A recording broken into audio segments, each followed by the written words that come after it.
The Remarkable People Podcast. Check it out.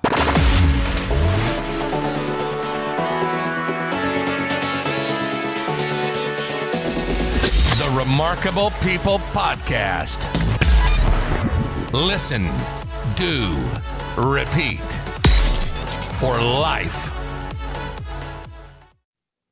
Hello, friends. I'm David Pasqualone, and welcome to this week's episode of the Remarkable People Podcast. Out of 60 plus episodes we've recorded, I have had such a great experience with almost every guest but one. And I'm not going to tell you who that is. And with these guests, just like all people, sometimes you click on a deep personal level. Sometimes you click on a spiritual level. Sometimes you click on a professional level. And these are people you want to hang out and have be friends with. Well, today's guest, I just love this guy. Even though we never met, we were connected through Louise Bedford and Chris Tate, our Australian investors from another episode of the podcast.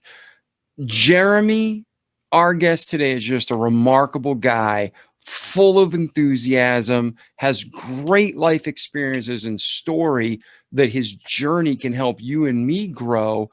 And he's just a phenomenal human from everything I know about him. So this week's episode of the Remarkable People Podcast is with our friend and brother, Jerremy Newsome. And he is also the host of his own podcast. He is an investor. He's going to talk about money and stocks and investing and cryptocurrency and all sorts of good stuff. But he's going to teach you about his life, what he learned from it, and what we can too. And like all our episodes, they go deep, they go wide, and they're more than just the title. So listen, do, and repeat what you hear for life so you can have an amazing life in this world and in the eternity to come. So at this time, Jerremy, please take it away. The show's yours, brother. And as the listeners hang around to the end to hear a special offer, we love you and enjoy this episode of the podcast.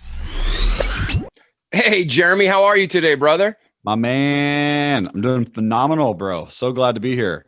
Oh, man, we are glad to have you. As I already told the listeners, we met through Louise Bedford and Chris Tate in one continent, and their expertise and your expertise, instead of being foes, you guys are friends.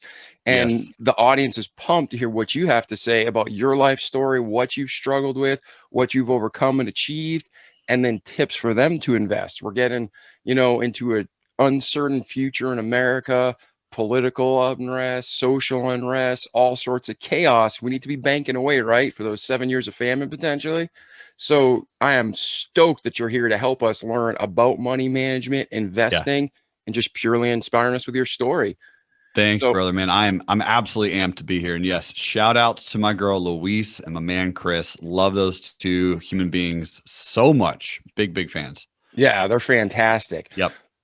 At this time, though, let's hear your story, Jerremy. Where we know a little bit where you're at. Bring us back. Seriously, your childhood. What were the formative years like? What was your upbringing like? So we know what framed you and brought you to today.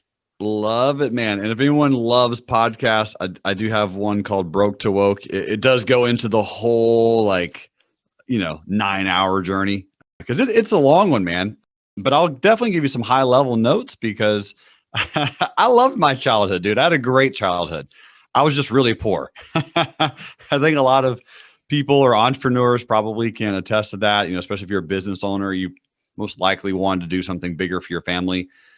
But David, man, for me, one movie, a character changed everything for me. So the movie Forrest Gump, about 80% of the way through the film, Forrest is going to his mailbox, opens up his mailbox and starts reading a letter.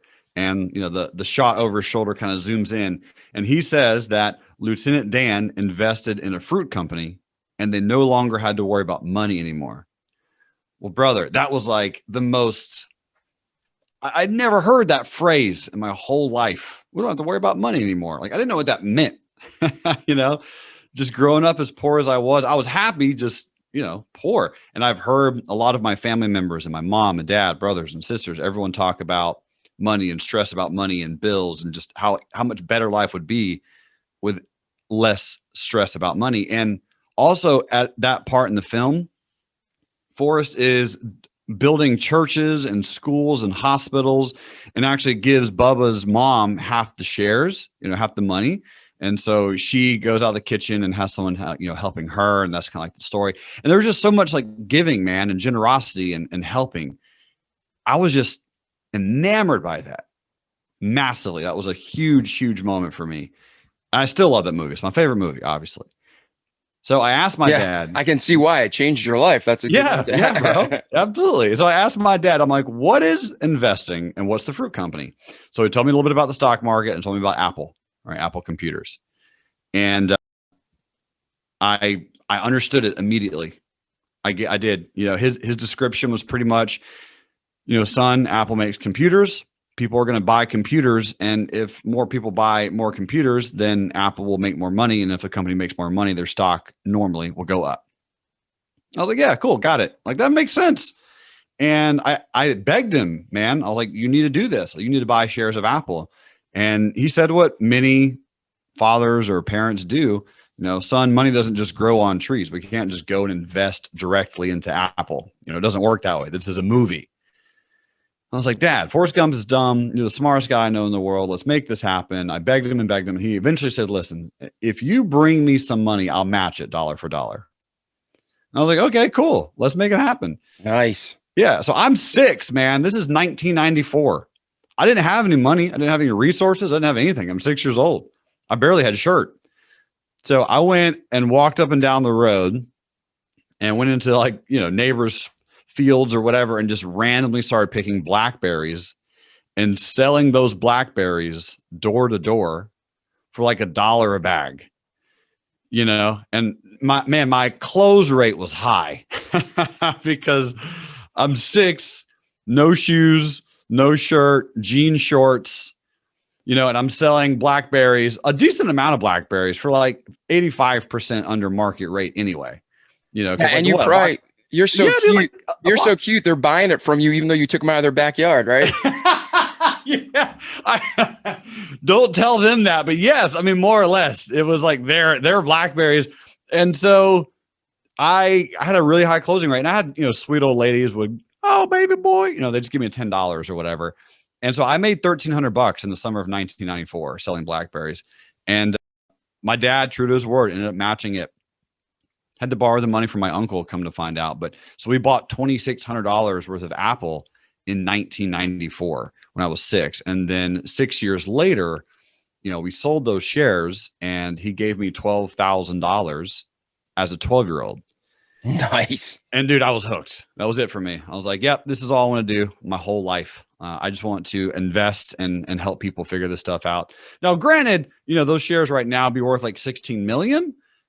And the ironic part is, I would not have had to worry about money anymore. So it was really, really wild how that all kind of came full circle. I mean, I am presently 100% financially free, but it was a little bit of a struggle in the early 20s.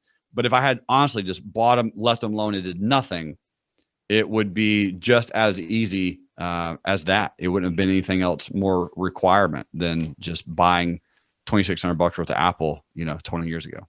Yeah. And just so the people listening, we have a community from all over the world, and investment may be similar, but slight differences, but mostly similar all over the world. Yeah. And if you're listening now, what Jeremy's talking about is, I don't know a trader that's successful that doesn't have regrets.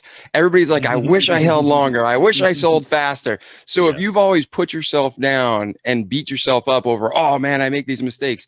Even experts like Jeremy, it's always hindsight's 2020. Yeah. So real quick, as a side note, Jeremy, what do you have to say to the investor who's discouraged, who thinks they've made mistakes and nobody else has? Absolutely. Literally, that is called life. So welcome to the party. There's a lot of people that use the term life is short.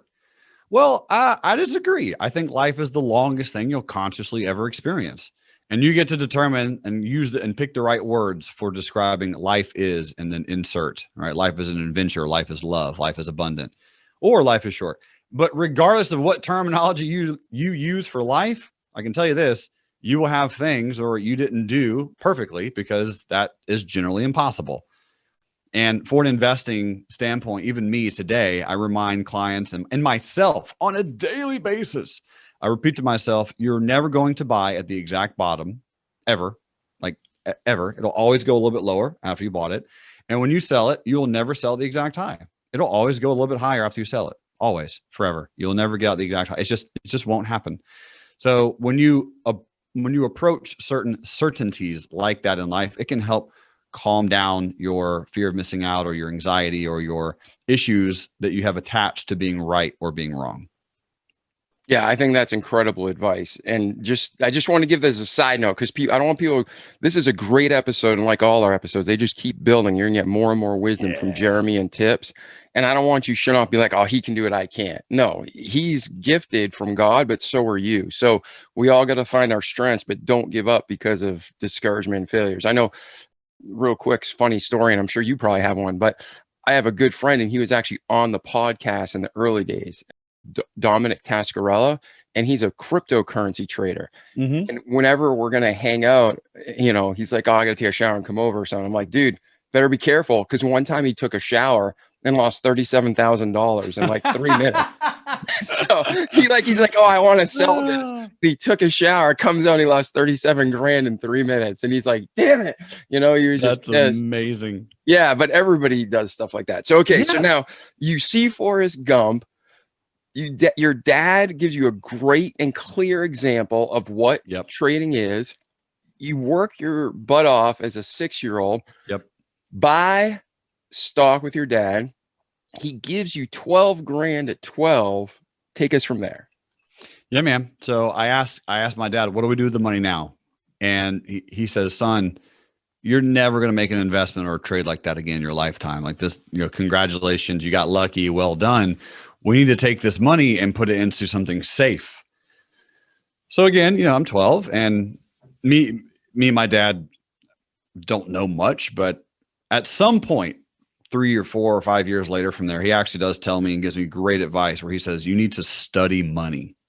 That's what you need to do. Because I asked him, I was like, what should I do with my life, Dad? Age 16, 17. What should I do in my life? What would you suggest I do? And that was his words, man. That was his advice. Study money, which I've actually never heard many people ever say that out loud. I didn't even know what it meant at the time.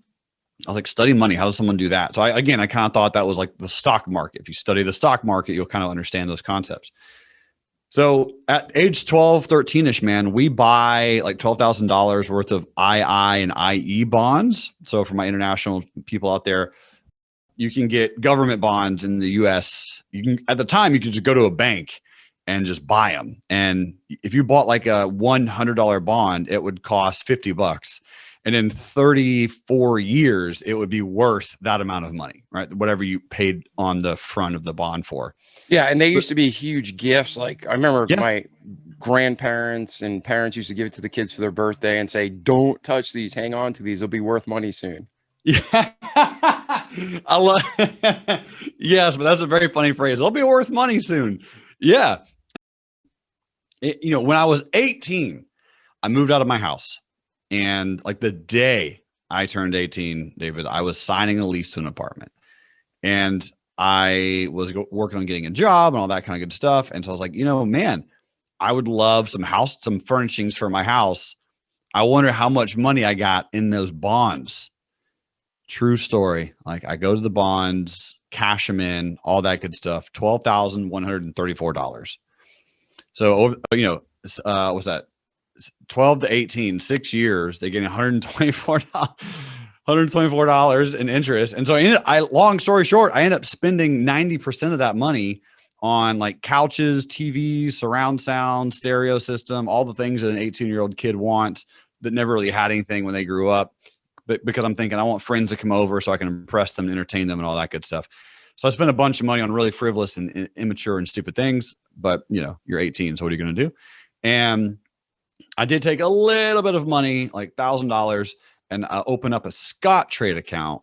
And with the Scottrade account, I started also investing. So this was like 2007-ish, 2008-ish. And I tried to diversify my portfolio with $1,000.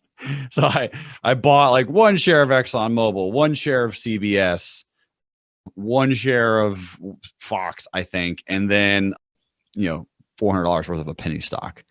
And that was pretty much it. That was my diversification at the time. Yeah, and that's tough because you're learning and there's something there, but you don't know how to do it. I remember remember when Google came out, late 90s, early 2000? Yep. I remember working at Gateway and my buddy's like, show me Google. I'm like, what's Google? And I thought, man, I wish I had money. I'd invest, see what happens. And now I just want to punch myself in the face, right? Dude, as hard as you can, right in the nose. Repeatedly, yeah. So you're buying these one-offs, and you're buying stocks you've heard of. Did you buy any like penny stocks? Like, did you put any risk out there and just go crazy? What did you do with that? Yeah, the penny. I did bought like $400 worth of a penny stock. The penny stock I actually bought, if I remember correctly, was I got a mailer in the mail, obviously a physical mailer. Do you know the movie Rudy? Oh, great film. Great film. So the movie Rudy, there was obviously it was, I'm sure, 100% fake, but there was a mailer that came out that was like, Rudy's coming out with a new sports drink. It's better than Gatorade. And has like these blah, blah, blah, and all these things. And Pepsi's going to buy it one day. And so I was like, cool. I like the movie Rudy. I'll buy $400 worth of, obviously, right? Just wash that down the toilet. So yeah, man, I was buying stocks that I knew and I kind of understood that piece, but I literally didn't know anything about it. Just super mysterious to me. And I never had a fear of losing money. That was one of the things that there's a pro and a con to that massively. Well, even to this day, I don't really have that fear. I have other fears, but losing the money has never been a fear of mine because I've been poorer than probably 99.9% of anyone listening to this right now. There's a term dirt poor. And that term comes from like having dirt floors, and people will be able to see how poor you were because all of your clothes and your shoes and everything would have dirt on them. They'd know you're dirt poor. That's how poor I was, man. I was dirt poor. And I didn't even know what AC was until I was like 12. So I had no issues of losing money. So I didn't care. I was like, whatever, I've been poor. I can be poor again. So the investing part, like I was trying to learn it. And I ended up going to University of Florida, which is in Gainesville, Florida. Go Gators. And I was studying finance, trying to get a finance degree, like a smart person, to understand the stock market. Because again, my dad would tell me, understand money, go study money. So studying money, got it, go finance degree. And they didn't teach me anything that I wanted to know about money or the psychology of money or stocks or trading or active trading, really even investing. I didn't learn that much about it. I learned a lot about coupon yield rates and bonds and mortgage amortizations and managerial accounting and a lot of accounting classes. And I was like, I don't want to do accounting. All this stuff you'll probably never use or don't want to use. Correct. Yeah. Mostly stuff I don't want to use. And I did graduate. I switched my degree to business management, which is, whatever that is. Got that degree and just started trying to self-study until I'll get you to the part of the story where I'm 20. So I graduated college when I was 20. Now, did you start early or did you just accelerate and blow through it? I accelerated and blew through it. Yeah. I worked full time and went to school full time at the age of 18. And I was putting in probably 120-hour weeks. So like 60 hours of work and 60 hours of school per week. So I was doing 20 credit hours. I was just hitting it hard, man. Like I've always been one of those, you're not going to outwork me type of people. Like some people can, but those people are generally like Navy SEALs or Marines or someone. Like you got to be an upper echelon person to outwork me. And I've always been that way. And at that moment in time, going through college, I worked myself through school, spending 120 hours a week. And I sat down at the age of 20 in front of my boss at the time. I worked at an insurance company. And I was 20 years old and he was about to give me a peer review, like the boss to employee. And I could see on his screen, he had stock market stuff. And I told him, Rob, bro, give me whatever score you want as an employee. Can you please tell me what's on your screen? And what did he say at that point? Yeah, he said, you want to learn about the stock market? And I was like, dude, you have no idea. Like, that's all I want to know. Like, that's it. He was like, yeah, sure. And so he told me about the stock market. He started explaining it to me. And he told me about a strategy called covered calls. And I understood that concept immediately. It's the concept of where you buy a stock. Let's say you buy a stock at 100. and you rent it out at 110. So that's a 10% return. And in order to rent out your stock at 110, and yes, if you're listening to this, most of you, I'm sure, probably know this, but for those 2 or 3 people who are listening who might not, you can rent out your stocks. Just like if you have 2 homes, you live in one house, you're going to rent out the other one, you can rent out your shares and make an extra percentage for doing so. So you rent out a stock, you can buy it at 100, rent out stock at 110, you're going to get paid an extra 1% to do that. So not only do you make your 10% return if it goes up to 110, but you also make that extra 1% for renting out your stock. Understood that concept immediately, man. We started doing some math. He wrote down a bunch of examples for me. And bro, ever since then, I've been on an absolute tear, just trying to learn every single thing. He gave me some direction, some of his mentors, books, webinars, in-person events, seminars, coaching sessions, anything and everything. I was there. I was doing it. I was in it. Real quick, Jeremy. Yeah. You're awesome. And you're giving so much. I have like 15 notes already. Okay. When you rent a stock, to the listeners who aren't familiar with this, it's like renting a home. Great business, great profit, but there's additional risk. That's why they're giving you additional money. Bingo. So explain the additional risk real quick before people jump in wholeheartedly without understanding. Yeah, no, totally. So I'll ask you this question, David. What's the risk of renting your house? Somebody doesn't pay, somebody vandalizes. Yeah. Usually the vandalization is probably the biggest one. Like the not paying, absolutely. Like that's certainly a piece. But with the stock market component, you're always going to get paid. So that part's irrelevant. I know it sounds weird and sounds like it's made up, but you'll always get the rent money. The risk of renting out your stock is that the stock goes down. That's the risk. That's the only risk, actually. And in that situation, if you are totally comfortable of owning that share, owning those companies long term, then it's all right if it goes down. If it has some fluctuations, you're not going to stress out about it, hopefully, because it is simply what's called a hedge, meaning it gives you income while the stock is going down or sideways or up a little bit. Another quote unquote risk, David, that a lot of people will attribute to this particular strategy is you do cap your upside. So as I mentioned, if I buy a stock at 100 and I rent it out at 110, what if it goes to 150? Right? Well, you have to sell it at 110. So you're going to cap your upside, but I don't generally see that as a massive risk. I see that as just a future possibility for sure, but not a giant mathematical risk, because generally I like guaranteed wins rather than potential possible wins. Oh yeah. And I agree with you completely. Yeah. You're the expert. I wasn't questioning your knowledge. Oh dude, you should. You should 100% question it. I just want anyone listening, if they're getting excited and pumped, they're going to want to jump right online and start investing. I want them just to know both sides of the coin 100%. So they know what they're getting into.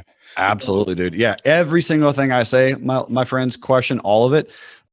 And because that's the only way to truly, truly learn something is ask a million questions. The quality of your questions determines the quality of your life. And that's why David is so successful, is because he's not afraid to ask questions. He's not afraid to look dumb or sound like he doesn't know. It's perfectly reasonable for any one of us to ask any questions immediately when we have them, because that's how we're going to get that knowledge, you know? Yeah, absolutely. I mean, I want to go back to, because some people listening are like, no way he worked 120 hours. And other people are like, wow, I can't do that. And it's funny. We have a lot of parallels from you sharing your story with poverty and with great motivation and let's just get things done. Not a lot of water cooler time. It's just focused and do it. Right. Yeah, man. Hard at it. I mean, yeah, your mindset. Talk about your mindset. Do you think it was something you were born with? Was it the determination not to be poor?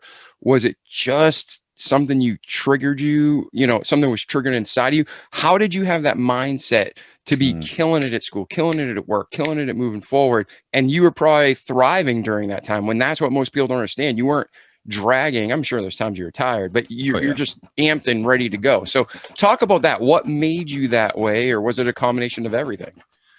Man, I appreciate you asking, dude.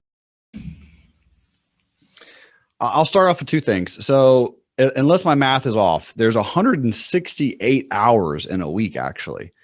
7 times 24, 168 hours. So if you work 120, you still have 48 hours. So that's 7 hours of sleep a night. I mean, you know, so 7 hours of sleep and you still get an extra hour. So there is plenty of time out there. Yeah, I was young, granted. And yes, you do have to grind.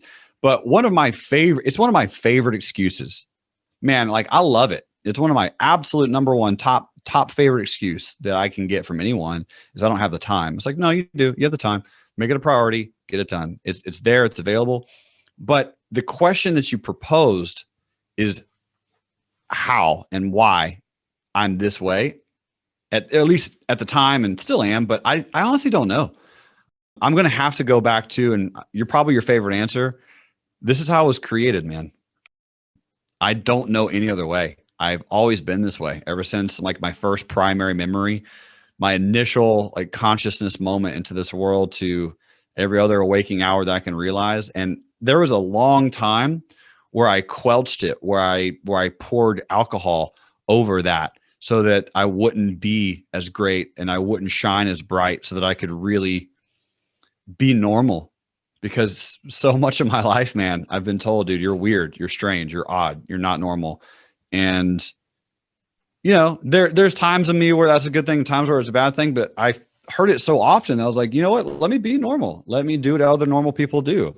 And absolutely, man, mid-20s, late 20s was a little bit of a struggle, a lot of it, because I did just let me dim my light so that I can be around other people and so that no one has to notice and I can just, you know, be like everyone else, drink a lot, party a lot, spend a lot, don't invest a lot, just kind of be. And there's obviously a time and a place for relaxation, but I think there's also a time and a place for acceleration. And my favorite quote, one of my favorite quotes, I believe it's Ernest Hemingway, says one second, moderation, has something to do with moderation. It just slipped my mind. Everything in moderation, including moderation. Nice. Yeah, I'm a big fan of that quote. Yeah, and that's what it talks about all over the Bible. It talks about balance. You know, false balance is abomination to the Lord. But let's do a quick exercise because this whole podcast, you're a remarkable guy. And thanks, man. The whole podcast is about learning from you and then how can we help you? And for us as listeners in our great community all over the world, try to slow your mind down because some things come so naturally to you that it's hard to even see like, why, oh, it just does it. You know what I mean? Yeah. But okay, think back to a time when you were in that hyper productive period, 18 to 20. Yep. And when you were tired and when you were ready to quit, what were the thoughts that went through your head that motivated you to keep going? Because those are probably so ingrained in you that it's like common. You might not even think it's special, but that's probably the thought that's the catalyst that God used that we can all glean from. So can you think back to a time you were just exhausted, but you're like, nope, I got to dig deep, suck it up and get this done? Absolutely, man. And I will commend you as well for your question asking abilities. I mean, that is obviously a strong suit of yours. And that's why you have a podcast. And that's why you're internationally and world renowned is because you're so skilled at this. So obviously, thank you as well for your time and for your energy. For me, dude, it came down to another quote that I heard long time ago. And it's from Aristotle, I believe, that in this world, we die twice. The first time when we die and the second time when no one speaks your name. And I've always been deep in my heart excited about creating a legacy where my family was known for something. And having my last name, Newsome, be able to have an echo throughout some period of time where people know that not only I was here, but my family was here, my dad and my mom and my brothers and sisters and nieces and nephews and children, wife, all the people that we did something for this planet that was remarkable and inspiring and motivating and fantastic. And that's what drove me, man. Those are the moments, the question that I would ask myself, how can I leave a legacy on this earth that will last forever? And that's a question. Talk about a powerful question. Like that's when I'll go, well, okay, should I go out and party or should I not? And it was in those moments where I just didn't want to not be known. I didn't want to not be remembered, because throughout all of this, man, I actually was also battling the challenge that I was in a cult. I was born and raised in a Christian cult, Jehovah's Witnesses. And Oh, so this yeah. whole, Very Yep. much. Yes, sir. Yep. So this whole time, I was also being quelched by their beliefs and by their religion and by the elders and the governing body and all the rules that they have that tell me what I can and cannot do, from not the Bible's rules, but from their rules, right? And their rules are man's rules, and their rules are their ideals and their beliefs. And I'm not saying they're horrible people at all. I'm just saying that it is a cult. And having those barriers and those hurdles, everyone has barriers and hurdles that are implanted in your brain by someone else. They're not yours. They might be your parents, they might be your grandparents, they might be a teacher, a doctor, someone that you interacted with, someone when you were young, and it could have been maliciously or on accident, but we all have them. And they can be the tiniest barrier that you've never really explored before, but it's actually physically, like, in your mind, a wall. Like money doesn't grow on trees. Your dad learned that. He said it to you, and that just sticks you in a hole. Bro, yes, even though you don't think it, like, most people go, that's irrelevant. Like, how does me thinking that money doesn't grow on trees put me in a hole? It doesn't make any sense. It's like, well, if you explore it, it does. Like, if you start exploring your tiny beliefs about money, whatever those beliefs might be, you'll start to realize that they'll just remove certain obstacles and hurdles that are currently challenging you or facing you. Yes, 100%. And thank you for bringing up the Jehovah Witness. And you don't have to answer this, but I'm going to go deep for a Yeah, second. And it's going to be, son, you have to choose how transparent you want to be here. That's fine. I had a friend that we were friends since like kindergarten, and Yep. his family was Jehovah Witness. And again, like you said, there's so many religions in the world, Mhm. and the people that follow these religions are most of the time just great people Yep. seeking God. Yep. But I believe in this podcast's worldview, there's one God, and by faith you're saved, and it's just trusting him. And I believe he gave us the Bible to be able to learn and to find out who he is. Men and religions can pervert that to their will. But I remember specifically with the Jehovah Witness, they had the elect system, and they could judge you and say if you're elect or if you're not elect. And my buddy Matt, he was told you're not the elect, and you're damned. And basically, he was depressed. He became an alcoholic, a drug addict, tried to commit suicide. It really jacked his head up. For you, do you think that system somehow, between the poverty and the system of the Jehovah Witness, where you have to be the elect, do you think that's what drove you to say, I want to be recognized, I want to have a legacy, I want to be known? Do you think that had something to do with it? I will say this. I've never been asked that question, and I hope me and you just became best friends, because that is a powerful question, dude. I would have to say yes. I would have to say yes. I don't know why, or have any other reason why it could not be that, or at least have that. That's an addition towards that goal and that drive. Because yes, I was also told I was not part of the elect, which is actually, I think the term is anointed. And forgive me, I'm sorry. It was so. Oh, dude. Oh, yeah. That's fine. Yeah, you're I not just supposed remember. to know that. I just remember. I loved Matt. And even in high school, we worked together Yeah. at a restaurant, and I just look at him like, dude, that's just not true. And he just Yeah. couldn't shake those demons. Like, Yeah, just it's couldn't hard, man. shake being beat up even by his own parents, told you're not worthy. Yep. Yeah, you're not supposed to know that. Trust me, that's that's perfectly fine. But yeah, it is an interesting, very, very interesting approach and a place to be when you're told that, yeah, God doesn't love you that much. Like you're a cool person, but like you're not that special. And there are on the other side of that particular coin, like there is still reasons and rationales why witnesses do what they do, because you can still live on earth in a paradise. That's your goal, so to speak, as a normal person is you get to live on earth forever, in a perfect body on a paradise earth, but you don't go to heaven. Yeah. And again, that's a very, very great, phenomenal question. And I'd have to say yes, man. I think I'd be crazy not to, because that aspect of me and just being able to see the love that Forrest Gump provided in that movie, because when it was happening, it was like Gump Hospital and Gump, church and Gump education. It was like his last name was there. And I think all of that started kind of like reworking my brain. I was like, I would love to not only be known, but also provide a level of love that is massive and transparent and awe-inspiring, because I think every one of your listeners would agree to this, but there's a scripture in the Bible that says God is love.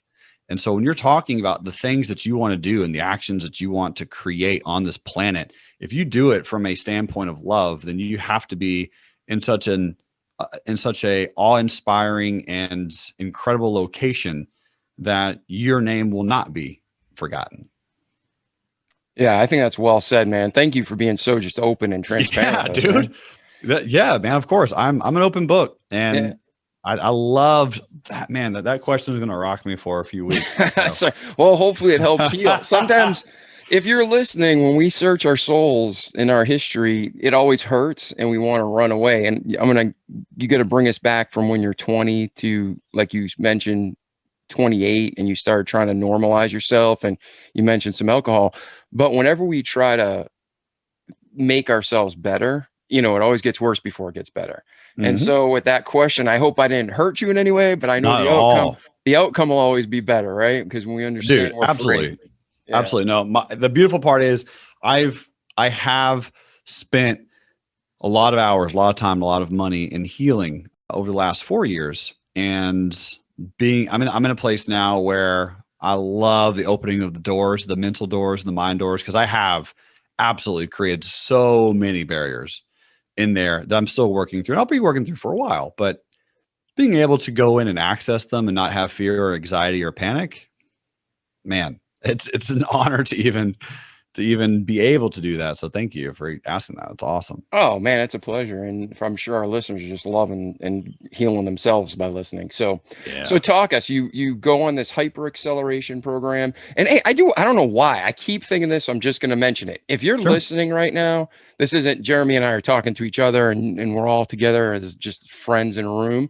But if you're listening, in America, at least, there's this constant information that you must get 8 to 10 hours sleep a night, and that's like necessary for the human body. And I'm just going to tell you right now, that's a bunch of bunk, because everybody's different. Yes, we need sleep. Yes, we need rest, 100%. But there's some people like myself, I function best at 5 to 6 hours sleep a night. If I get less, I'm a zombie. If I get more, I'm a zombie. I bet, Jerremy, just from listening to you, you're probably the same way. I know friends who are high producing, they need 10 hours sleep a night. So all I'm saying is find out how God made you, not how the National Institute of Garbage told you should be. Not everybody's the same. All right. Yeah. So I don't know why I'm saying that, but somebody out there needs it. So take it and run with it. Don't feel guilty if you sleep more or less. Just don't.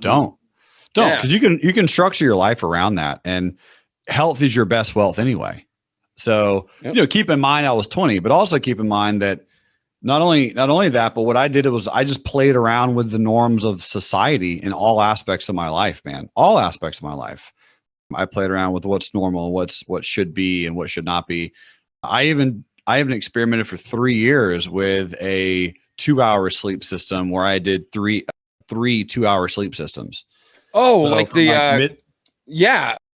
was it Da Vinci, or was it Leonardo da Vinci that did that? Or Michelangelo? I think it was Da Vinci. Yeah, I think it was Da Vinci. It was him or Michelangelo. But yeah, it was. So I slept from midnight to 2 a.m., from 6 a.m. to 8 a.m., and from 1 to 3 p.m. And that was my routine for 3 years. And that was good for me, man. Like that worked actually quite well. So again, you can or cannot. It's up to you. You don't have to, obviously, but as of now, I've done a lot of studying on myself, a lot of introspection. And the way I currently live is I do have an alarm set just in case. But 99% of the time I'll wake up before an alarm. I go to sleep when I'm tired, whenever that is throughout the day. It doesn't matter if it's noon or 6 p.m. or 1:30 in the morning. I go to sleep when I'm sleepy and I wake up when I'm when I'm not tired anymore. And that's it. Like if it's a 10-hour session, it's a 10-hour session. And I'll have an alarm set just in case so that I don't sleep from like, midnight to noon. But I haven't had to in the last 10 years. I normally go to sleep, man, like 11 p.m. and wake up at like 6 a.m. That's a good 7 hours. Yeah. And that's awesome. So a little caveat, another rabbit trail, but just if you're listening out there and you're always beating yourself about sleep, or some people, I don't know about you, but like I can be hyper productive from 10 to 2 at night. So sometimes I'll blow off during the day and I'll go do something relaxing, run errands, because I know I'm going to just kill it at night and I can make 8 hours of work in 4. So bingo. Yep. Whoever God made you to be. But now, okay, back to Jerremy. That's why you're here. So Jerremy, pick up. You hyper accelerate through school. You're 20 years old. We left off in the office where you saw the stocks on the screen. Take us from there through your life. Yeah, man. Yeah. So Rob teaches me about these covered calls and the strategy behind it, which again, is not really a strategy. It's just how to do it technically, like what buttons to press. Ironically enough, man, I'm just a good button presser. That's all I really do. And this was my research methodology. Ready? I sit down on my computer and I Google which silver stocks to buy. That's why I typed into Google, because I heard silver on the news. That was it. Like people were like, silver's going up. So I type in which silver. And again, silver, I think to an intrinsic standpoint, most people realize it's never going to be zero. Like it'll always have some kind of monetary value. So it'll never be worthless. So I go in, type in which silver stocks to buy. The first company that comes up was First Majestic Silver, ticker symbol AG. It's still around today. And I had at the time about $9,000 in my 401k because I had been working at Nationwide at that time for like 2.5 years or so. And I've been contributing to my 401k and had a lot of overtime because, again, I was working 60 hours a week at work. So that's 20 hours of overtime. So I'd have tons of money in my 401k. I took 1,000 shares worth of AG. So it was $9 per share at the time. And right now it's like 20. So it hasn't really moved that much. But I bought it at 9 and I did a $12.50 covered call and ended up selling it, getting called away about a month later, and made about $3,000 on that trade.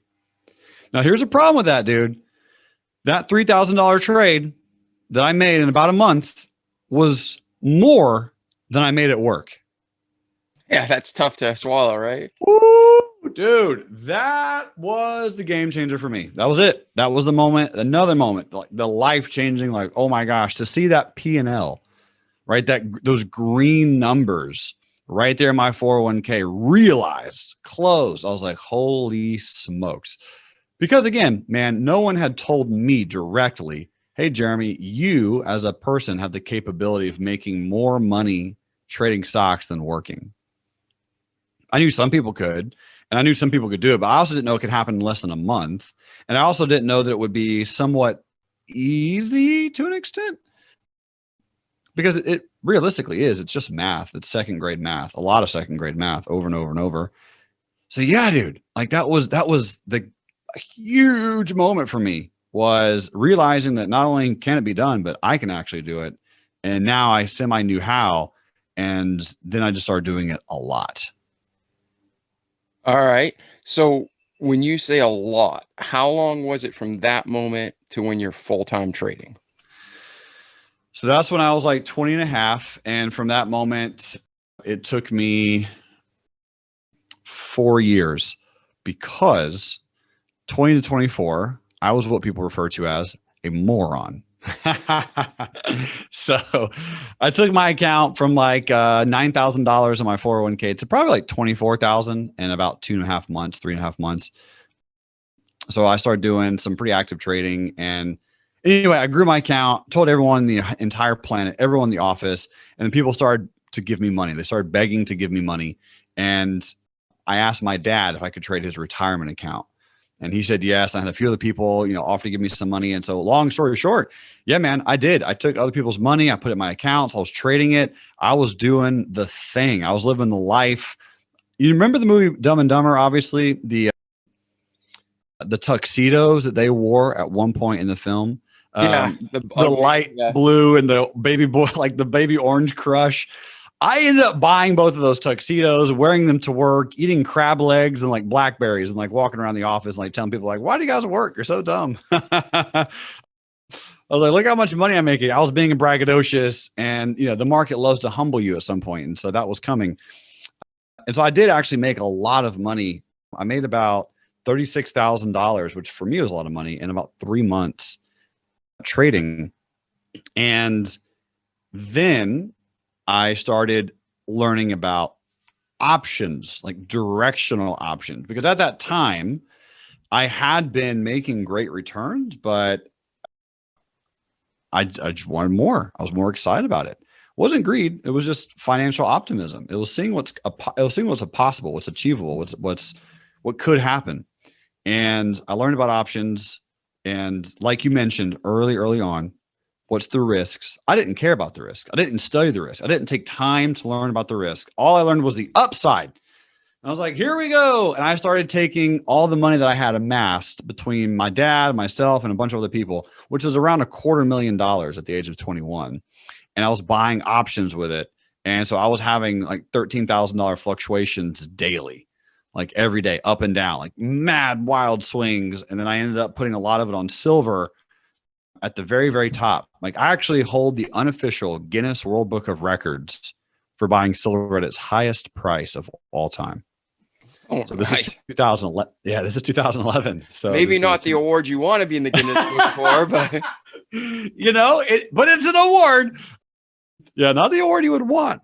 So 10 years ago, I'm 22. It's 2011. I buy silver at its highest price. It crashes. And long story short, man, I lose all the money. All of it. I lose every single dime because I'm an idiot. I'm a moron. I don't know anything. I don't know anything about risk. I don't know all of it. I don't know anything. And I don't know downside. I only know upside, all the stuff. And I did everything wrong. And now you're going to continue your story, but pause for 1 second. Yeah. Listeners, that's why I brought up the risk earlier. Bingo. Before you get into any investment, know both sides of the coin so you can make an informed decision, because this is what we were talking about earlier. And Warren Buffett, he's made a few bucks in his life. He always says, I only invest in what I understand. So yeah, I'm not saying you have to do that, but I'm just saying that is a good rule of thumb. Warren Buffett, Jerremy, they've done quite well with what they understand. Yeah, precisely, man. And dude, that was, gosh. I mean, I guess if you're going to be stupid, 20, 21, 22 is the time to do it. But absolutely, man, before I you really went down in life. I went down in flames of glory, dude. Like I failed. And that was the first time ever I had failed publicly in front of tons of people and just miserably failed. And your dad gave you his retirement, and this was serious stuff. I mean, you must have felt horrible, and they must have been angry. Yeah. That all those things are accurate. And it was rock. I was at rock bottom. Like my 21st birthday wasn't awesome, and nor was my 22nd, nor was my 23rd. And so those 2 or 3 years where then you talk about a perfect storm, right? You take an absolute obsessed workaholic who's now a failure and lost everything, lost an insurmountable amount of money. And to paint a little bit of a better story about myself, I did take some money out. And I bought a house, and I sent my dad on some really cool trips, like to Istanbul and to Spain, and bought him a bunch of things. So it wasn't like all gone, but 99% of it. And I just said, okay, how do I get it back? Because here's the thing. I made it once. I think I can do it again. And that's what I did for the next 2.5, 3 years. I asked my primary question, how can I make that money back? And I worked harder than anyone on this planet for about 2.5 years understanding this stuff. And I spent all my money. I went into debt on all the things, credit card, cash advances. I withdrew from my 401k. I didn't have liquid money to my name. I was working as much as I could, still putting in valuable effort at work. Mind you, like I was still actually producing things for my company. I ended up working there for 6 years. But if I could find liquid money from any source, I would find it. And I got it. And I went out, and which is hilarious because, it does show money does grow on trees. Like if you need the money's there. The money's there, man. Like you can go get it. And I went out and just got money from every source you can possibly think of. All the bad things, all the good things. I went and got it and traded and bought in seminars and classes and coaches and just on and on and on. And there was a period in time where for 7 hours a day, every single day, for 7 hours a day, I would do what's called back trading, which is like going back in time and doing like a replay. So I could start to see the patterns and let the patterns like melt into my brain. And I got a program called Trade Navigator, which is actually still around. So shout outs to them. I don't have an affiliation with them at all, but Trade Navigator, they had a product that you could purchase where you could go back test any company that you want. So I was like, well, let me just start with the Dow Jones. So I went back to the inception of the Dow Jones, which is like 1890. And I just started trading day by day, like just go like clicking a button and just seeing it.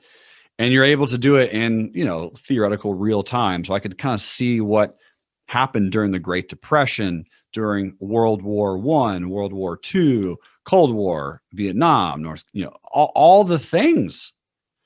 And I was able to see the market sentiments and to learn. I did this religiously with everything, with every company. No one could stop me. Like I didn't go to parties. I didn't have friends. I didn't talk to anybody. I barely ate, man. And I'm not saying it was healthy, but I'm saying I did what I had to do. And by the age of 24, I kind of figured a lot of it out. I understood it. I had an opportunity to go make some money at a sales organization. I left my company, Nationwide Insurance, after working there for 6 years. And I moved up to where I currently live, which is Nashville, Tennessee. Not the same house, just the same city. Nashville, Tennessee. Move up 2012. I moved up to Nashville, Tennessee. So almost 10 years ago. And that's where I still live now. And that's where I started spending tons of time. That's where I started trading full time and kind of getting an idea on it and just taking sales jobs, nothing too intense, nothing too crazy, but trading actively and living like a soiled, moldy rat, PB&Js and ramen noodles and nothing special or exciting or entertaining, and just saving up as much money as I can, stashing up as much money as I can, and trying to do my best to repay my dad and the other people that gave me their money. That's awesome, brother. Now you're working now, you're doing sales job, you're trying to save up and repay the money. Bring us from that point to today. So that point to today, 2014, I launched a company called Real Life Trading, which is my education company for the stock market. And at that point in time, in 2014, I had been doing this since about 2008, give or take. So 6 years. I had been understanding about the market. And the one thing that I did realize I'm slightly gifted at is making really complex things somewhat simple, and also being vulnerable and transparent and sharing everyone all of my mistakes, telling all the people all the bad things I had done and how to avoid it. And I started going out there on the reason I launched the company is because I went out on Facebook and LinkedIn and Twitter and all these websites and realizing that so many people had a lot of questions about the stock market, and I would help them just for free. I'm like, hey, here you go. And I had so many people would ask me, man, do you have a website I could get a hold of? Do you have an email? Like, how can I I have other questions. How can I blah, blah, blah. So I started putting out videos on YouTube and I started getting a lot of views. And I realized that there was a demand for this. And there's so much that led up to this point in my life, David. Just like I had done comedy at one point. I had a radio show at one point. There were so many things I did because I like using my voice. I like using my talent, my skills. I like being the center of attention. That's just random fact about me. And I love all those things. So I was like, how can I use that for good, to be a force for good? How can I use my skills and also the things I know about myself to put myself in a position where I can truly, truly help other human beings? And that is kind of what led me to the idea that I wanted to create a business. And then all of the tens of thousands of dollars, I mean, $60,000, $70,000 I had spent over that course of time learning about stocks from other people who did an awful job, and going through boring seminar after tear fest, just bored out of my mind, and thinking to myself, I can do this a little bit better. And yeah, I created a company called Real Life Trading because I felt like so many people were fake. I felt like so many gurus and websites and courses didn't explain the life component of trading, meaning how to use it to pay off debt, how to use it to create cash flow, how to use it to pay for your kids' college or braces, or buy a new car, or finance things, or pay off your house, or whatever. More or less create financial freedom. But how can you do that slow, steady, methodical, using the stock market and other avenues of cash flow creation? And I've been pouring the last 7 years into that, for probably about 15 hours a day. All right, well, let's do this then. You've created this organization. Your purpose is to help people. We got listeners all over the place. Some have never invested. They're like, I have no idea. Yeah. Some people are like, man, I invested, I got burned, I'm not doing that again. And some people are like, I did all right, but I basically broke even, or I made a little money and then the government took the rest in taxes. So for all those people, if they're like, I want to give this another shot, what would be their first couple steps? And then they can contact you for the first steps, for more steps. But if they were thinking about starting, all right, let's put our toe in the water again. Yeah. What would you recommend? What's a couple of the steps for them to take? I love the toe in the water, man. Put pinky toe in the water. Absolutely. Don't do what I did. Number one, don't take your parents' money and start trading it with no knowledge. That's step number one. Step number two, invest in what you know, love, and currently use. So if we go back to me in 1994, Apple, right? We didn't have an Apple computer, but my dad understood what Apple is.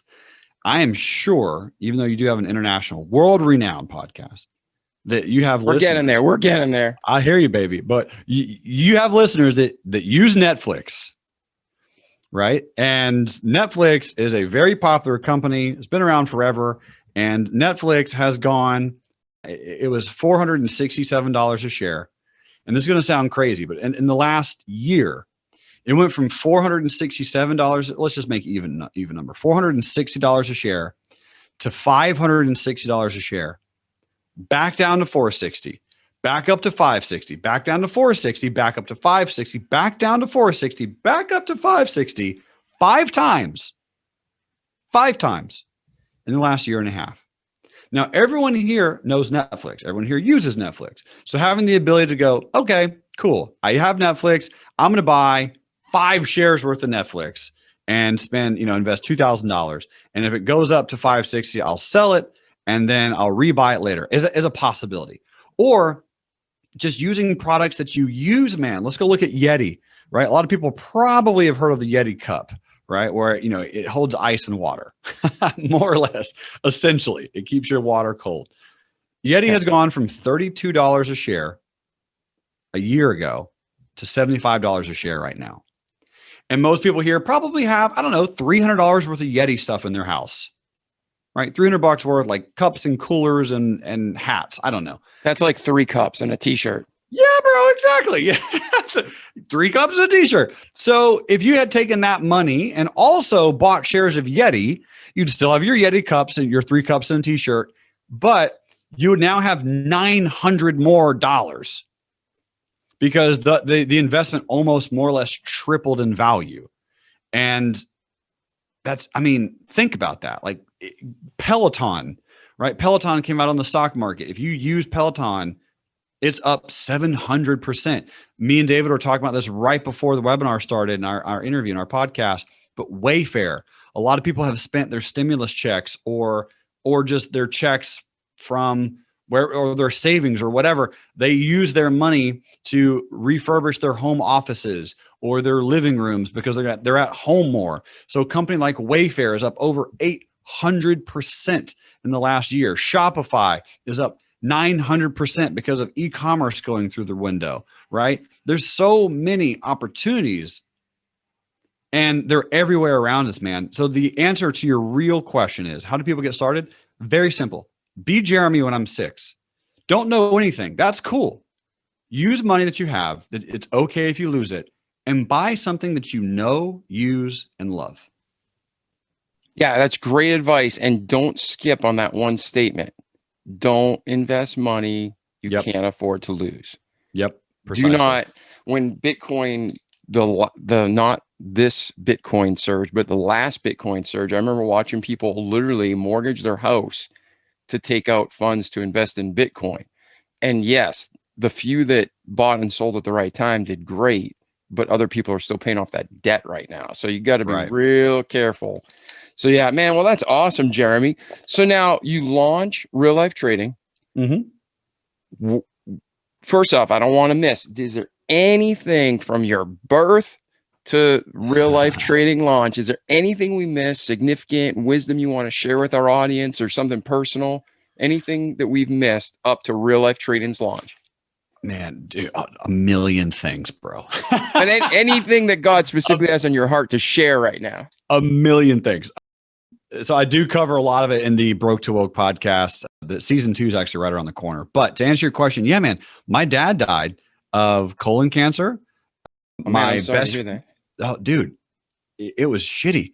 My nephew, like the best friend in my life, the person I loved the most, the person I spent the most time with, he died in a freak boating accident a year and a half after my dad died. And him and I had over $1 million of stocks and businesses and things together that we didn't have joint ownership of. It was all under his name. And there was just so much wildness that transpired. I have personally lost everything over 4 times. Just like the financial piece of my everything. And that all of it comes back to kind of like that question that you asked now, that's just like exploding my mind of why did I keep going back and doing it again? And I'm like, yep, let's get punched in the face again. Is because maybe I just want to be remembered. Maybe I don't want to be that non-chosen one that is able to make it, that's able to be here. There was so much. And the wisdom, if I can impart any, would be find something that is so compelling. And this is going to sound awful, but find something that's so compelling that you would literally drag your broken body over glass up for, so that you can fulfill your creational purpose on this planet. Regardless of how your creation belief is, you are here. So when people say you're created, I mean, you can be created from your mother and father. That could be your extent of it. So high five, like that's cool. But you are created somehow, some way, some being. Right? The being could be your mom and dad. That's why my name is actually spelled with 2 R's. My dad's name was Jerry and my mom's name is Juliet. So it was Jerry and me. My mom was the me. So Jerremy. That's why my name has 2 R's in it. And I was actually wondering that when I was emailing you, because I'm dyslexic. And anything off or certain names really screw with my brain. And when I saw Jerremy, it was so hard to type it right for you. I hope I did you right. Dude, bro, you did, man. You did amazing. Thank you. But that is correct. The piece of that aspect is have a why that allows you to be pulled by your dreams rather than pushed by your problems, as Tony Robbins says. It's an approach where there has to be some type of calling. And I have personally worked with, I don't know, 300-400 people that have like, I don't know what my calling is, man. Like, I'm not really sure.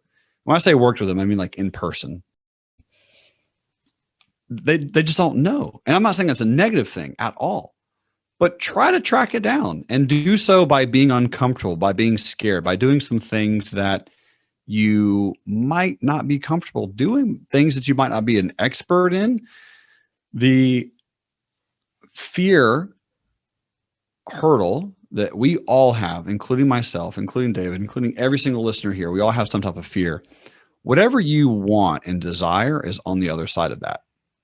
It's on the other side of fear. And even when you accomplish everything that you want, even then there's going to be that fear that sets in. It's like, well, now what? What do we do now? I have it all.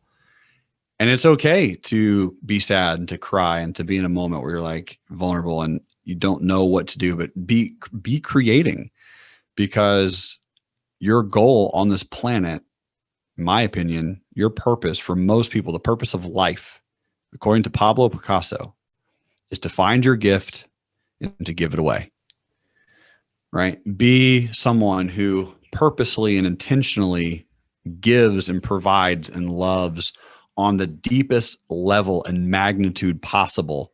And if you do that, your life's journey will be rewarded. That's awesome, man. And to live a life without purpose, that's where we get to that Walking Dead scenario. We're alive, breathing, but we're not alive.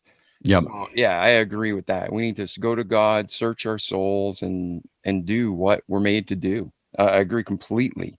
So, real quick, did you mention at some point when you were saying alcohol was involved, was that destructive time like alcoholism, or was that just reckless youth? Both. Yeah, definitely both.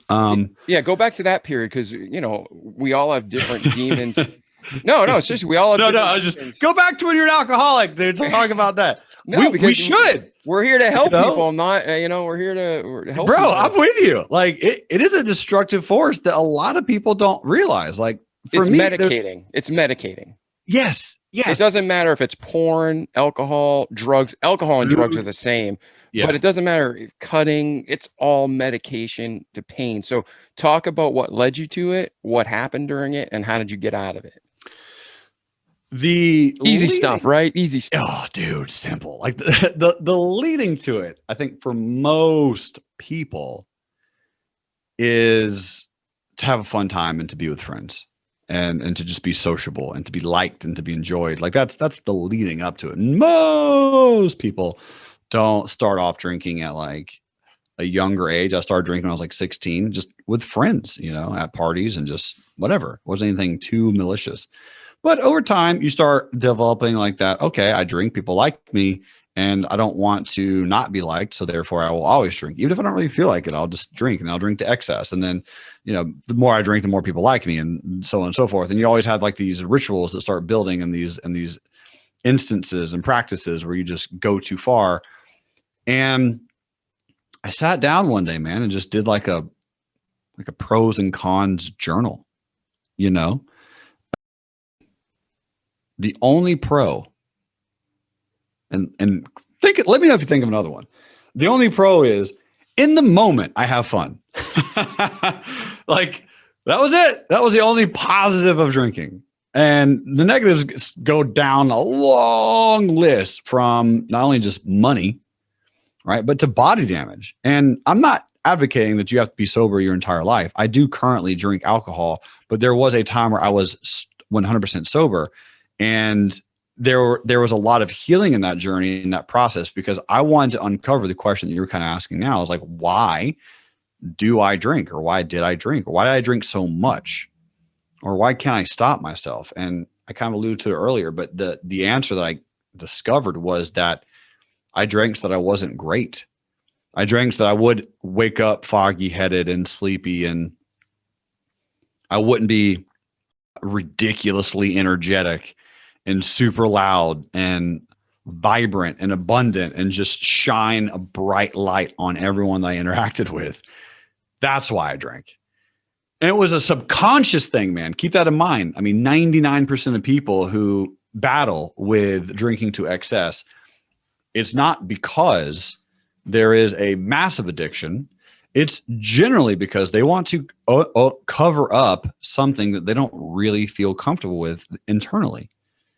It is a medication apiece. Our brain tells us that. And not only that, man, but if you think about movies, when you see a movie and someone is celebrating something, 99.99% of the time, they celebrate with a drink, right? It is like, that's the thing.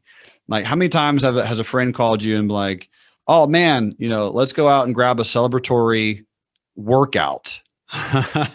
Let's go hang out with a celebratory, 100 set of lunges or burpees or whatever. Like it's never that. It's always, let's go celebrate some drinks.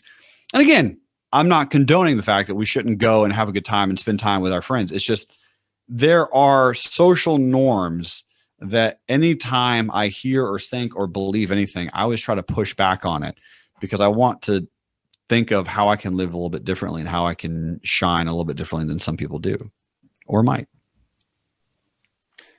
Yeah, and that's a good way to think of it. And like we were talking about, that self-destruction, that internal, like, wow, things are going well, I got to screw this up.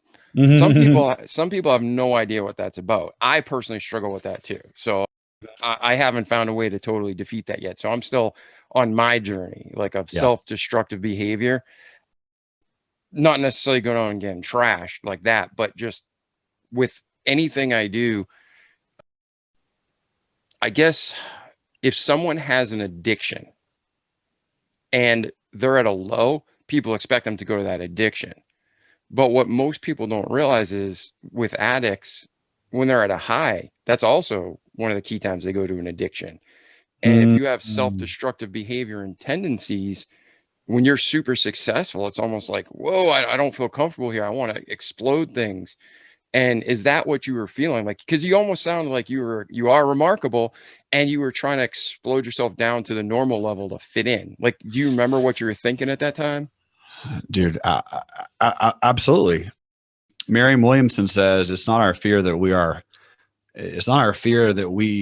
will fail. It's that we will be successful beyond measure. Right. That's our fear. That's most people's biggest fear, me and you and most entrepreneurs. And it comes from a lack of love, a lack of self-respect, a lack of forgiveness. It comes from in my belief, it comes from my belief and past belief that if I became successful, I would separate myself from certain people that I loved, certain relationships that I was in, girlfriend, best friends, people, family members, right? If I became so powerful, so great, so rich, so wealthy, so wise, all the things, that I would leave those people, and that would cause pain. And so it was easier, again, all this is subconscious, but it was easier to simply not have the success than go through the pain of knowing that most likely some certain people will leave your friendship circle. And lo and behold, that's exactly what happened.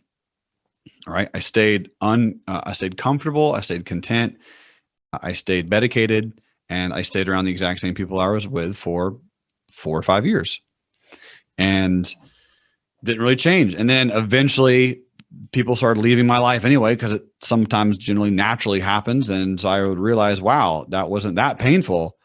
And then I realized, I kind of circle back where I was like, well, in order for me to be at a place where I want, what if I just spend time around people that are amazingly successful? And I started realizing that your network equals your net worth, and understanding that you can spend time around amazing people, and you can spend time around people that wants to celebrate with a run, like a 10-mile run rather than 10 rounds of drinks. And you can spend time with people that are incredibly wealthy and generous. And you can spend time with people who are mega rich and give hundreds of thousands of dollars towards donations a year, and they're awesome. Because we have all these preconceived notions about how rich people are, and we just want to avoid that pain and avoid the pain of finding out. So we stay settled, we stay content, and we are easier to manipulate our minds that way and not chase our greatness. And then how do you recommend that our listener refocuses their mind, reprograms their mind, gets that straight? Like, you made a great point. The people you hang out with are pretty much what you become like. So if you have people that are a bunch of goofballs, I remember this quote. It was so funny, but I heard a guy say, you can't learn to fly like an eagle hanging out with the turkeys. And so That's a good one. yeah, I've always loved that quote. But what do you recommend to people stuck? And again, it's not that they're bad people, but if they have no purpose and you're motivated, it's probably not the group you want to be with. What do you say to those people? It's a great question, man. And my advice would be, find one small thing that you can do that is uncomfortable, that scares you a little bit, preferably and most likely financially. Something that scares you a little bit. For example, when's the last time, someone that might be in that situation, that you tipped your waiter or waitress 100% of the bill? When's the last time you got a $75 bill, and instead of tipping whatever, 10, 20%, you tipped $75? Right? When's the last time you did the tiniest things ever that made you afraid, that pushed you out of your comfort zone, that made you think something different, made you believe something different, made you shake up your life just a little bit. When's the last time that occurred? And then find ways to replicate that on a relatively frequent basis, because that is how you start to find out who you are, is to push those boundaries, push those fears a little bit, and really push yourself to the limits of knowing where your mind is. And the only way you can do that is by doing things you've never done before, which oftentimes are both scary and uncomfortable. Yeah. And I love how you said push your limits, because if you picture this in a gym kind of scenario, if you always bench, just picking stuff, but if you always bench like 150 and you throw on 700 pounds, you're going to crush yourself, right? Yeah, you're toast. Yeah. But to say challenge yourself, well, let's try 250. You know what I mean? Like that's just the mental difference, and you have a spotter. But what Jeremy's saying isn't go run out and throw yourself in a ton of debt. That's not necessarily what you want to do. Correct. But what he is saying is maybe put some pressure on, put some extra weight. Okay, I'm going to give this waiter or waitress an extra $100. I got to make that up. So it gives you a little bit of healthy pressure, not stress. So listen to what Jeremy's saying real clear. He's not telling you to go into debt. The borrower is servant to the lender. You don't want to be in debt, but you do want to put healthy pressure on yourself. There's been times in my life, especially when I was in sales. Did you ever do this, Jeremy, where you bought something that you wouldn't normally buy, so you had to make more money to afford it because you just have to push yourself? There, it's very interesting you say that, because I do think that there are pros and cons to doing that. There's more cons than pros, but there are pros. The answer is yes, absolutely. The ironic part is there's actually a universal law about money that states that money will always come to those who need it.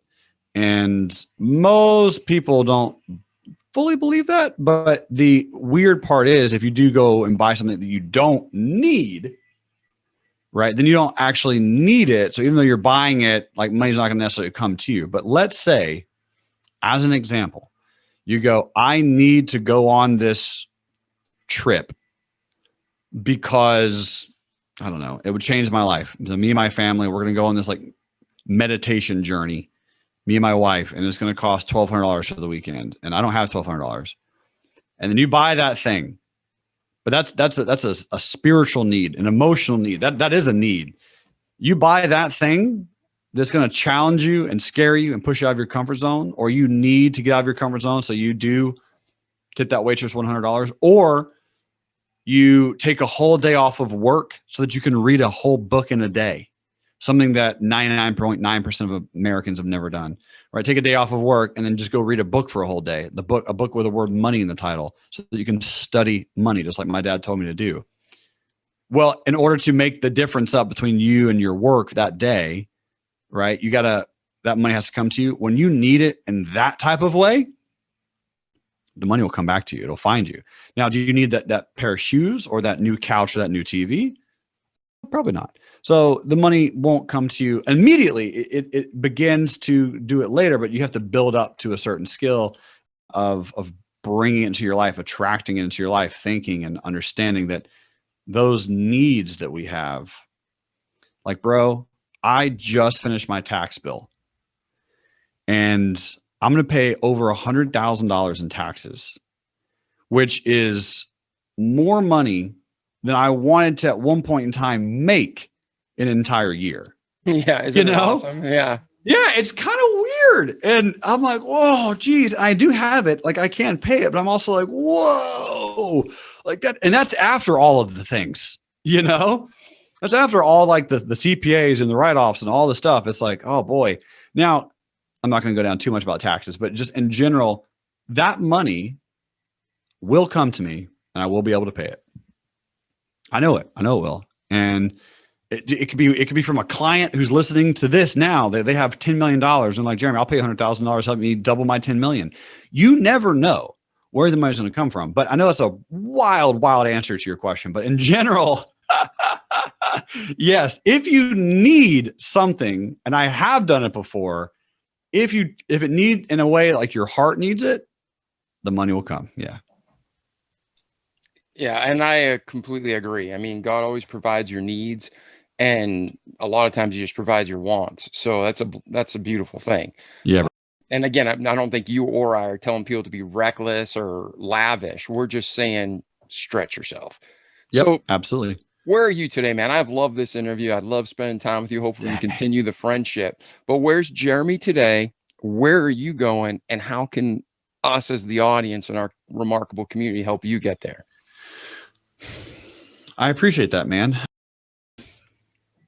Where am I right now? I mean, physically, I live in Nashville, Tennessee, and I am about to move into a new house. I just got married a month ago. I'm going to start a family. Hey, congratulations, man. Yeah, thanks, brother. Thank you. I'm thrilled about that because, again, we talked about the whole journey, and there was a lot of struggle. And about a year ago, I was asked two very important questions. What's life is, and like insert my answer, and then do I believe in miracles? And my answer to do I believe in miracles was no. And I said, life is about the pursuit of happiness. And then the person I was working with was like, well, how about you just choose to be happy now? Right. Instead of pursuing it, why don't you just be happy? And do you believe in miracles? Like I said, no, that changed about 2.5, 3 months after that. I realized that I absolutely do believe in miracles. And I just didn't believe my definition of miracles at the time. So for me, my journey is a large one, man. I have a very healthy appetite of figuring out how I can help millions and millions of people. One of my goals is to change the top 1% of the world into the top 2%, so that all the newspapers and all the radio stations and all the websites, right, they can't say the top 1% have all the wealth of the world, and it's now the top 2%. And I think in my lifetime, I can look back and go, yep, there it is. The top 2% have all the wealth. I think it could be like a numerical evidence that I was here. And not only that, but my education is all free, and people can go on my website at any time. Like I don't have an offering. I don't really have like a pitch. It's all free. Like just go to my website and just study. Like it's all there. It's not free for me, but it's free for you.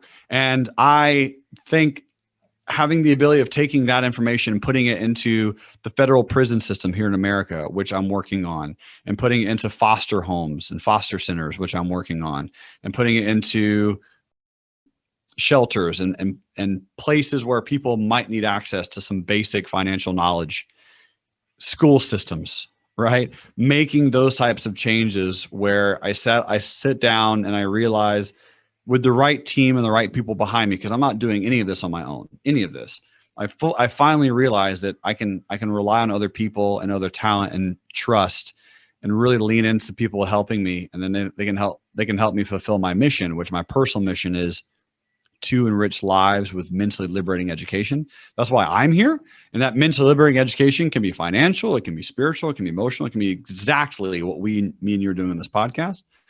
And that's why I wanted to work with you and Luis connected us, is because that's my goal. And you help fulfill that mission. You are doing the exact same thing, speaking to and creating and helping people realize how remarkable the world is. And my journey, man, from here is really going to be that all assets and facets of creating education and putting a platform together where education is key, and helping people realize that and see it and comprehend it and understand it is going to be my current journey in all aspects of life. Man, that's so fantastic, Jerremy. So if some of our listeners want to get a hold of you, what's the best way to reach you? And again, whatever you say, we'll put in the show notes. But for our listeners, whether it's videocast or podcast, how can they get a hold of you? Best way is like to text me. But my cell phone's everywhere, all over the internet. But second from that, email me is great, or go to my website. My website is reallifetrading.com. Obviously, I'm on Instagram, all the social medias. You can randomly Google me, but that's not because I'm cool. It's just because I have a lot of videos on YouTube, and YouTube's owned by Google. So you can go to Google and just type in Jerremy Newsome with 2 R's, Jerremy Newsome, and I'm everywhere, man. Twitter, Instagram, all the places. And I would just say, just message me. I try to make it where I am connectable by and to anyone. I do not live in an ivory tower. I am special, but I'm not hard to get a hold of. And I can make time for anyone, for any reason, and for any calling. And if I can't that day, I'll try to make time later that week or that month. But it's just all about scheduling and priorities. So that's it, man. If anyone here has been moved by some of my education, like I said, go to reallifetrading.com, click on any of the free resources, and let David know that, you know, how much you appreciate his time and his energy for doing these podcasts, because man, you yourself are remarkable, brother. And putting in this amount of energy and work is a challenge, but you're doing it for the right reasons. And that's why you are and will be continue to be rewarded. Oh, well, thank you so much, Jerremy. I have really thoroughly enjoyed this. I know our listeners have. Before we close this episode, and we'll close a friendship, maybe we'll Yes. continue Yes. on. Our guests can get a hold of you. But anything else, any final thoughts or parting ideas that you want to impart to the audience? The biggest aspect of life really should be to find those hidden fears that you have mentally and create causes that help propel you past them. Every one of us has the smallest fears, the things that we might not think we are afraid of, but with really, really proper self-reflection and breathing and meditation and prayer, you have the ability to overcome anything. You can do anything. You are absolutely possible. In fact, the word "I'm possible" is spelled impossible. So a lot of people get strung up on that. Having and realizing that simple truth that nothing in life is certain unless you make it so, go out and create the world of your dreams. And if you ever need help with that, reach out to me, because I can help you dream. I can help you achieve those dreams. And I am absolutely honored and privileged to be here, man. So thank you so much for the opportunity. No, man, thank you. It's been an honor. You really are a remarkable guy, man. And I appreciate you being here. I know our community appreciates you, Jerremy. Thank you so much. And for our listeners, stick around for one more minute. We got a special treat for you. And Jerremy, thank you for being here, brother. Yeah, my pleasure. Thank you. Oh, and hey, one more last note.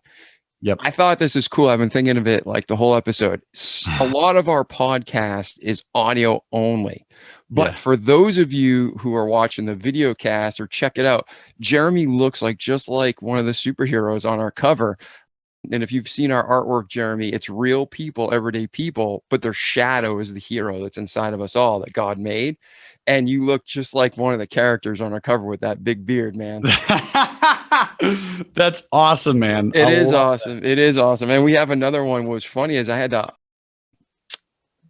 the designer, my good friend Danny Covey in Canada, come up with a cover that we partially released, but we're going to release it later with someone in a wheelchair. And no joke, God fulfilled that. And there's a guy who had a spine damage in the war, and now he's one of the first legit. He's got implants and he's walking again, and it's just crazy, like cyborg type stuff. And he's going to be on the show. So it's cool to see. I'm looking at you and looking at our podcast cover. I'm like, this is meant to be. I love it, man. Thank you so much for that, bro. I really appreciate it. That's amazing. Yeah. All right. To all of you, we love you. Hang out for one more minute for this special offer, and we'll see you soon. Bye. Was that not a remarkable episode, ladies and gentlemen? With that all said, if you're interested in continuing the journey of learning how to invest or where to start or what to do, or you just want to reach out and talk to Jerremy about some of the other issues we talked about, Jehovah's Witness, freeing yourself from self-destruction, just being a generally awesome dude you want to hang out with, Jerremy came back and he's got a special offer for you. So Jerremy, go ahead and tell our listeners what you have in store for them.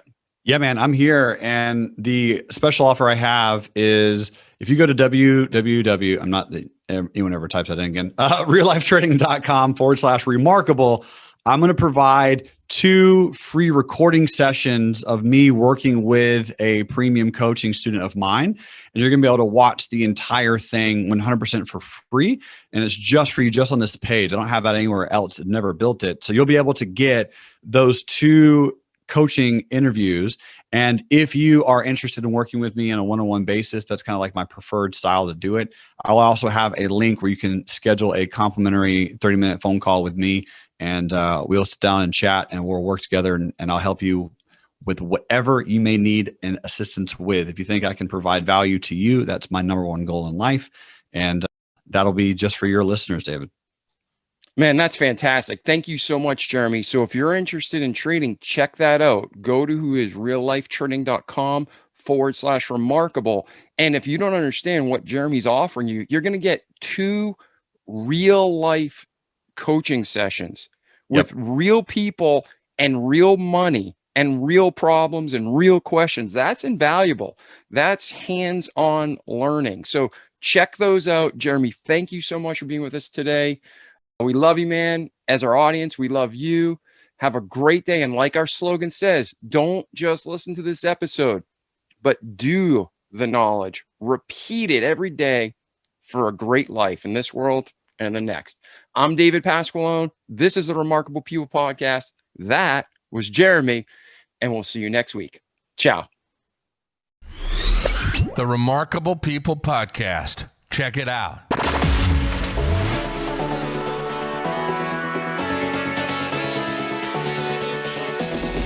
The Remarkable People Podcast.